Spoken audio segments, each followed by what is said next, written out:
ধন্যবাদ। আপনারা জানেন বাংলাদেশে যতগুলো কারাগার রয়েছে তার মধ্যে চট্টগ্রামের এই কারাগারটি অত্যন্ত পুরাতন একটি কারাগার। এই কারাগারে আজকে আমরা দেখলাম যে ৬,৪৫৫ জন আসামি এবং বন্দী রয়েছেন। আসলে এই এত বড় সংখ্যক মানুষ যে কারাগারে বন্দী, সেখানে প্রতিদিন প্রচুর পরিমাণে তাদের আত্মীয় স্বজন, তাদের পরিজন, তাদের সন্তান, কারো বাবা, কারো ভাই, তারা আসেন তাদের সাথে কথা বলতে, তাদের সাথে দেখা করতে। আর যখন তারা এখানে আসেন, আমরা এখানে যখন ভিজিট করেছি তখন দেখেছি তারা আসলে যেভাবে গ্রিলের এই পাশ থেকে দেখেন বা কথা বলেন, এখানে এত বেশি ক্রাউডেড থাকে, এত বেশি সংখ্যক সবসময় কারাবন্দী থাকে, তারা আসলে তাদের মেসেজটাও দিতে পারেন না, ওই পাশে যে আসে তার কথাটাও তারা শুনতে পারেন না। এই জন্য আমাদের শামসুল হক ফাউন্ডেশন তারা যে উদ্যোগটি নিয়েছে, আমি তাদেরকে ধন্যবাদ জানাই।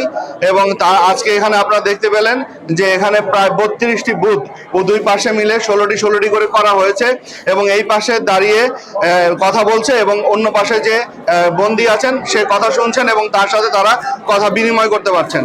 তো আমি মনে করি যে অনেকেই অনেক দূর থেকে আসেন, তার বাচ্চাটা আসে তার বাবার সাথে, হয়তো তার বাবা বন্দী আছে, তার বাবার সাথে একটু কথা বলতে, সে তার বাবার সাথে শুধু কথাটাই বলতে চায়। সে এসে যদি কথাটা না বলতে পারে, এই দুই পাশে যে গ্রিল দেওয়া আছে সেখানে এবং যে সাউন্ড হয়, এই সাউন্ডের কারণে সে হয়তো কিছু বুঝতে পারে নাই, তার ছেলেও হয়তো তার বাবাকে তার কথাটা বলতে পারে নাই। তো এই জন্য আজকে আমরা এখানে এই যে TNT সেটগুলো বসানো হলো এবং আমি নিজে কথা বলে দেখেছি, এবং আপনারা দেখেছেন যে ছোট বাচ্চাটি তার বাবার সাথে কথা বলছে। আমরা আসলে মানুষের কথা বলার অধিকার আমরা ফিরিয়ে, যাতে সব জায়গায় তারা কথা বলতে পারে, এটি আমরা ফিরিয়ে দিতে চেয়েছি।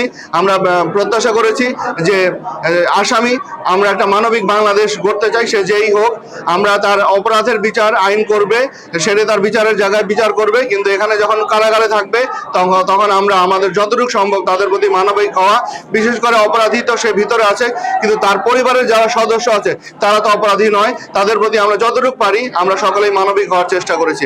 এই জন্য আলহাজ শামসুল হক ফাউন্ডেশনকে ধন্যবাদ জানাচ্ছি, এবং কারাগার কর্তৃপক্ষ যারা আছে তারাও যে এটা সুন্দরভাবে বাস্তবায়ন করেছে এই জন্য তাদেরকে ধন্যবাদ জানাচ্ছি। এবং আপনাদের মিডিয়ার ভাই, আপনাদেরকে ধন্যবাদ জানাচ্ছি, আপনারা সবাই উপস্থিত হয়েছেন, সকলকে অনেক অনেক ধন্যবাদ। চালু করিনি, যদি পরবর্তীতে হয়তো নিশ্চয়ই, এখন যেভাবে প্রযুক্তি যেভাবে এগিয়ে যাচ্ছে, এক সময় অবশ্যই অনলাইনে সেটা হবে। আর সে এখন যেমন আপনারা দেখতে পাচ্ছেন যে সেখানে থেকে কথা বলতে পারছে ফোনে, এরপরে সে হয়তো দেখতেও পারবে, দেখে কথা বলতে পারবে। সুতরাং এটা সময়ের দাবি, এটা হয়তো সময়ের দাবি অনুযায়ী সেটা পূরণ হবে। কারাগারের ভিতরে সমস্যা, যেমন অ্যালার্জি ব্যাপকভাবে ছড়িয়ে পড়ছে। আসলে এই কারাগারের এই কারাগারের যে ধারণ ক্ষমতা, আমরা বারংবার লিখেছি, আমরা অথরিটিকে জানিয়েছি, এই কারাগারের যে ধারণ ক্ষমতা, সেই ধারণ ক্ষমতার চেয়ে অনেক বেশি পরিমাণে এখানে বন্দী আছে। সুতরাং এটি আসলে আমরা চেষ্টা করছি, তারপরেও যে ধারণ ক্ষমতা যতক্ষণ পর্যন্ত না কমানো যাবে ততক্ষণ পর্যন্ত এই যে ডিজিজগুলো আছে সেগুলোকে আসলে আমরা পুরোপুরি কিওর করতে পারছি না।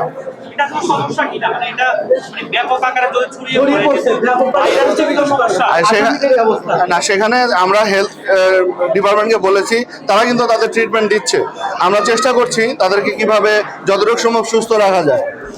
একটা অভিযোগ ছিল যে এই পরিবারের পক্ষ থেকে দাবি করা হচ্ছে 3টা সেক্টরসে দেখা করতে পারে নাই, এই মাসে তারা দেখাই করে নাই, কিন্তু কারা কর্তৃপক্ষ বলছে তারা দেখা করে ফেলছে। এই বিষয়টা একটু বলে।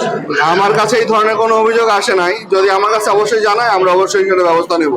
এবং বাইরে তাদের যে থাকার যে ব্যবস্থা, তারা যেখানে বসে সেখানে কিন্তু ওয়াশরুমের খুব একটা ভালো ব্যবস্থা নাই, এটা নিয়ে তারা অভিযোগ করতেছে। এটা নিয়ে কোনো পরিকল্পনা আছে কিনা?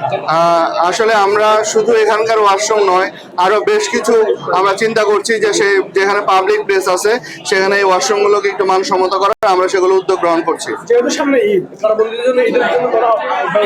ঈদের জন্য আসলে যারা ঈদের কিছু কারাবন্দীদের মুক্তি হয়, এবার কতজন হয়েছে?